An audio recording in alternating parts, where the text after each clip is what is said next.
When the red star bleeds, and the darkness gathers, Azor Ahai shall be born again, amidst smoke and salt, to wake dragons out of stone. Hello Ice and Fire nerds, this is Chris, and this is going to be a Game of Thrones of Ice and Fire theory video, and we are going to talk about Azor Ahai, but kind of in a different perspective. So I want to talk about a character that we haven't seen on the show. We've heard a lot about this character.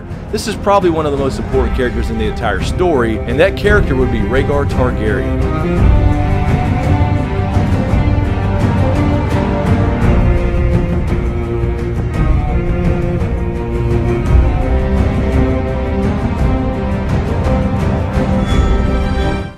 Alright, and before we get started, speaking of The Last Dragon, I want to show you guys this cool little mobile game I've been playing called War Dragons. I'm going to use my fire-breathing dragon, Draco. Very close to Drogon, so let's see what's going on here. He is a level 4, I'm a level 6, so this should be interesting anyway. So let's see here, and I like to destroy everything here. I like to go after everything I possibly can, but I'm trying to beat his defenses here. This is a different dragon. He's got different abilities. So this one's I'm tapping, and I'm trying to beat his defenses here so he can't shoot me out of the sky. And they all have different abilities. You see here, I'm destroying his buildings.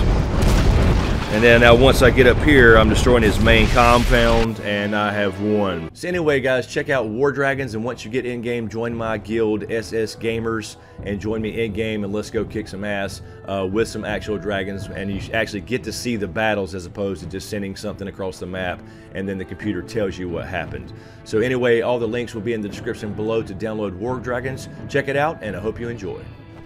Alright, so this is not going to be your typical video where I say, okay, what if Rhaegar was Azor Ahai? It will in a sense, and I will illustrate that to serve a purpose, but the point being that I think there's a different perspective here as far as the prophecy in our story and how George R. R. Martin thinks in his writing, but I kind of want to do that to illustrate a point here that we'll get to near the end of the video. So let's get into it. Could Rhaegar have been Azor Ahai? And more importantly, did he in fact attempt 3 times to forge the hero sword Lightbringer, very similar to the legend we all heard about as far as Nissa? And in fact, at some point during his childhood, reading about all these prophecies, including the Azor Ahai prophecy, he told Willem Derry, the guy who ended up looking after Dany when she was born, as far as the house with the red door with the lemon tree out front, etc., I will require a sword and armor. It seems I must be a warrior. So let's talk about really quickly how Rhaegar could have actually been Azor Ahai and fit into this prophecy that I read off in the beginning of the video. So we have a couple of these requirements apparently to fit the Azor Ahai prophecy according to Melisandre. Again, this is from her point of view. That's the bleeding star, born amidst smoke and salt, and of course waking dragons out of stone. So there was an event at a place called Summerhall down south, and this was basically kind of a Targaryen summer home, where Aegon V Targaryen, who was in fact Egg from the Dunk and Egg novels, along with his Lord Commander of the King's Guard, Sir Duncan the Tall from those same novels, went to Summerhall to try to hatch dragon eggs. Now this event is surrounded in mystery because apparently some sort of big fire broke out and a lot of people died, including the king. A lot of people suspect something was done purposely here to kill all these Targaryens to prevent dragons coming back to the world,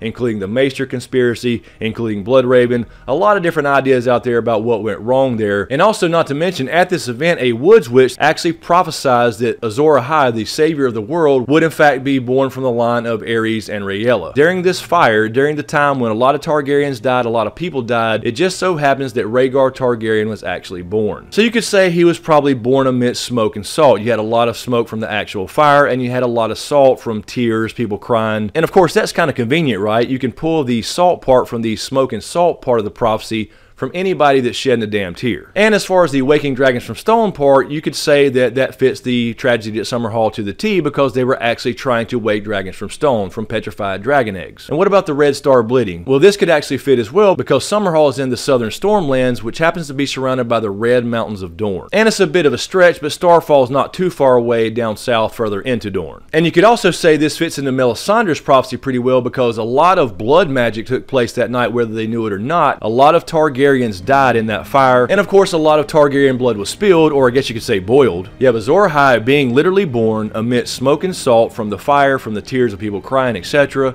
You had a lot of blood magic going on at the same time. They were trying to wake dragons from stone, so you could say that this fits kind of loosely, and some of it's a bit of a stretch, but there's one part of the story that we're actually missing, and that's kind of what I want to get into here, and that is Lightbringer. Now, I've said in many videos that I don't think Lightbringer is a literal sword, and what I'm about to tell you kind of illustrates that. So let's take a look at the Lightbringer piece of Azor Ahai, because Azor Ahai is supposed to wield the sword Lightbringer to save the world from darkness. Now, the texts from Ahai are a little more vague than Melisandre's, but the original text from Ahai read, "There will come a day after a long summer when the stars bleed and the cold breath of darkness falls heavy on the world. In this dread hour a warrior shall draw from the fire a burning sword, and that sword shall be Lightbringer, the red sword of heroes, and he who clasps it shall be Azor Ahai come again, and the darkness shall flee before him." So the actual text from Ahai of this ancient prophecy basically connects Lightbringer with Azor Ahai, and basically says that he who holds Lightbringer, the magical sword that's going to save the world, has to be Azor Ahai come again.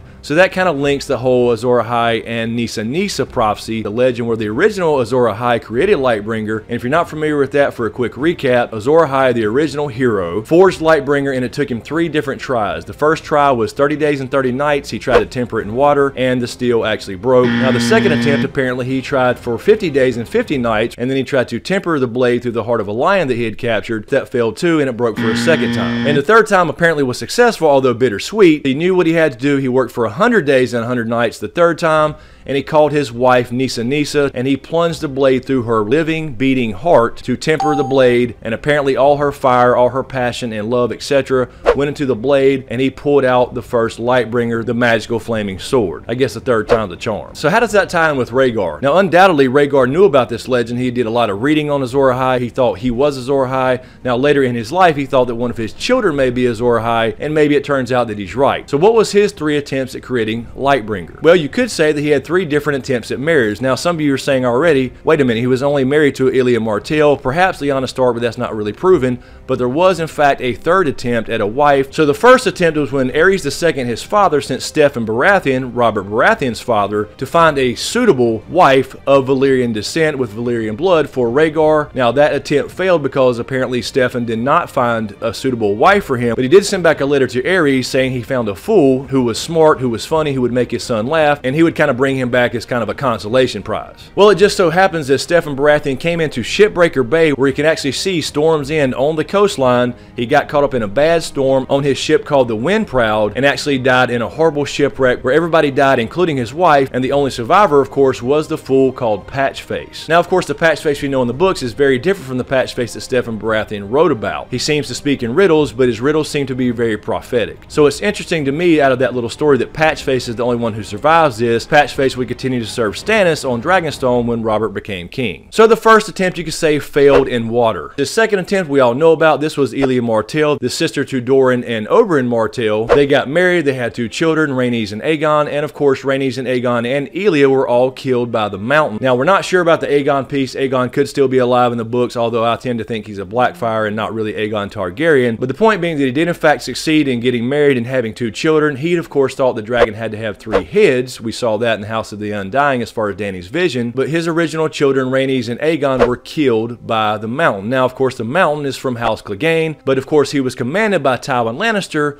whose sigil is a lion. So therefore, what I'm saying here is the second attempt almost worked, but it basically failed due to a lion. And then, of course, we have the third attempt, and that would be the well-known now and confirmed Lyanna Stark, the she-wolf of the North, of course, that Rhaegar fell in love with at the tourney of Harrenhal. Now, of course, we don't know yet if they were married. We'll find out perhaps in season 7 of the show, maybe Winds of Winter if the book ever comes out. But the point being that just like the legend of Nissa, that the third attempt seemed to be successful, Lyanna was essentially sacrificed, and Jon Snow, who we now know is the son of Lyanna and Rhaegar, was born as a metaphorical Lightbringer, the key to saving the world. And I guess if you think about it, technically, Rhaegar did drive his sword through Lyanna. So the point being here that this seems to fit the Nissa story, whether that was true or not, whether that was actually just a legend or a myth, we don't really know. I've said in previous videos that I think that also the Nissa legend, as far as how Lightbringer was created, was in fact a way to make Valyrian steel still that included fire and blood. So I think that's certainly still a possibility. But the point being here that Rhaegar being a dead man that we probably will never see again, and no, I don't believe he's Mance Rayder and still alive in any way, shape, or form. I think if Rhaegar was still alive, he was so obsessed with prophecy, I don't think he would run off as Mance Rayder up in the north beyond the wall. I don't think he'd be hanging out at the Quiet Isle, and I don't think he'd be across the Narrow Sea somewhere. So I do think, in fact, Rhaegar is dead, but he could have been Azor Ahai in the sense that he did, in fact, have 3 attempts to make Lightbringer and succeeded on the 3rd one if you believe that Lightbringer, the tail, is actually a metaphor,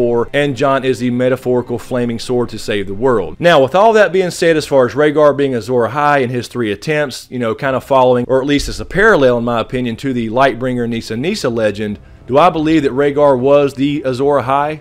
No, not really. I still think that this is George R.R. Martin telling us that this is not one person who can do it all. This is about people working together, because if you look hard enough, you can make anybody fit this prophecy, and that's kind of the point I was making with this whole entire video. For example, Jon fits the Azor Ahai prophecy. We know he was essentially reborn.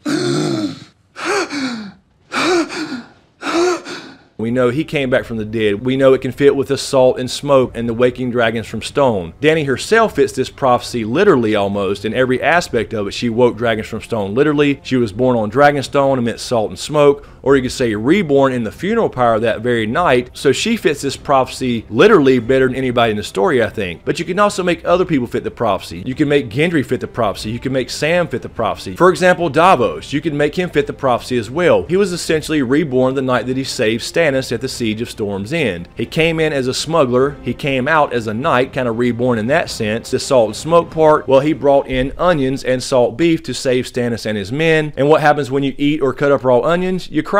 There's your salt, and it was among the smoke of Dragonstone. In a sense, he kind of raised a dragon from stone because he actually raised a Baratheon who has Targaryen blood from Dragonstone itself. He raised him up and saved his life. So in a sense, you can make anybody fit this Azor Ahai prophecy. I think this was written on purpose this way. I think that every one of these main characters can fit this in some way, shape, or form, although admittedly some of it's a bit of a stretch. The point being is that if you look hard enough, you can make anybody fit salt and smoke, a bleeding star, rebirth, and raising dragons from stone, because there's so many metaphorical things that can tie into each of these characters. And this shows the genius of George R.R. Martin's writing. I think he wrote this on purpose this way so we can make damn near anybody fit it, so we're all confused about who it's supposed to be, when actually it's supposed to be everybody working together. I think that's his philosophy in real life. I think that obviously carried over to his books. It's not one particular savior. It takes the whole kingdom. It takes people working together. As I talked about in a previous prophecy video a long time ago, it's kind of a tricky thing, you know. Do you find out about a prophecy and then fulfill it, or do you fulfill something and then find out you were part of a prophecy? It's a very tricky thing, and of course Marwyn kind of tells us that in the books when he talks to Sam at the Citadel, and he says that basically it's something that you can learn about and follow, but it will basically end up biting you in the ass. I'll certainly talk about that in another video as far as how I think this thing's going to end, where I think it's going to end,